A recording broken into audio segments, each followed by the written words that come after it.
চলে আসলাম রং কিনতে। আবির কত করে আবিরের প্যাকেট? হ্যাঁ 2 টাকা সব। আবিরের প্যাকেট কোনটা কত করে নিচ্ছ?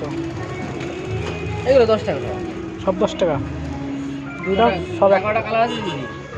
হ্যাঁ না 11টা না, তুমি হচ্ছে এটা দুটো, এটা দুটো, এটা দুটো দাও।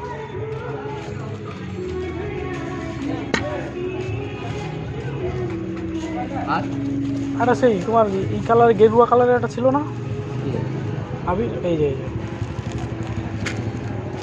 8 টাকা। আর একটা পিচকারি দাও। এগুলো দেবো। দাও একটা ভালো থেকে দাও। কত করে এটা? লালটা নেবেন নাকি? 8 টাকা। ও অত কম দামে দাও, কি? একটু কম দামে দাও।